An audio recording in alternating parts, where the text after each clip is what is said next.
Mesdames et messieurs, le 15 mai, nous allons voter sur la modification de la loi sur le cinéma. Lorsque la loi est entrée en vigueur en 2002, les services de streaming n'existaient pas.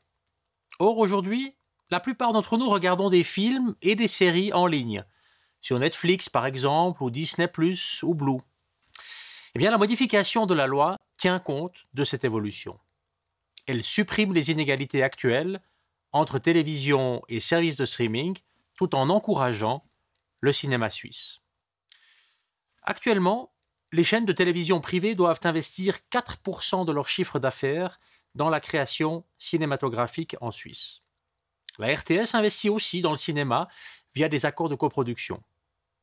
Les services de streaming, quant à eux, ne sont soumis à aucune obligation d'investir, contrairement d'ailleurs à la pratique des pays voisins.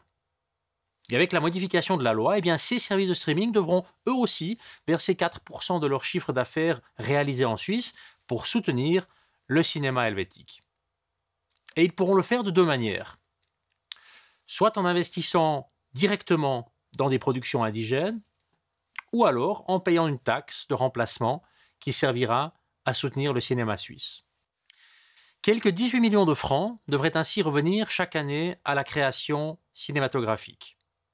La loi prévoit également que les services de streaming réservent 30% de leur catalogue à des séries ou des films produits en Europe afin de garantir une bonne diversité de l'offre. Ce pourcentage est d'ailleurs déjà appliqué dans l'Union européenne et il est inférieur au quota de 50% que doivent garantir les chaînes de télévision. Le comité référendaire estime de son côté qu'il est injuste de contraindre les services de streaming à proposer 30% de films européens. Il est de plus convaincu que l'obligation d'investir entrave la liberté économique et prétend que cela fera augmenter le prix des abonnements. Pour le Conseil fédéral et pour le Parlement, la révision de la loi répond à un changement des modes de consommation de films.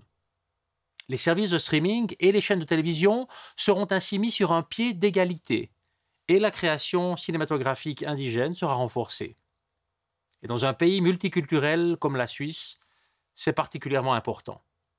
Quant au prix des abonnements, déjà élevés en Suisse, il est très improbable qu'ils augmentent davantage. Et pour toutes ces raisons, le Conseil fédéral et le Parlement vous recommandent d'accepter la révision de la loi sur le cinéma.